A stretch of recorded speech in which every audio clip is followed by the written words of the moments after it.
బంధము జరిగెను శుభలగ్నము సీతారాముడు ఒకటయ్యను ఈ దినము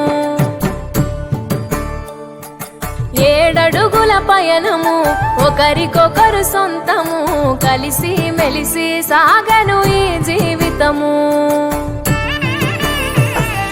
శతమానం భవతి అని వధువరులను దీవించి శ్రీరస్తు శుభమస్తని అతిథులు ఆశీర్వదించి పంచాభూతాల నడుమ 2 మనసులేకమయ్యే కళ్యాణం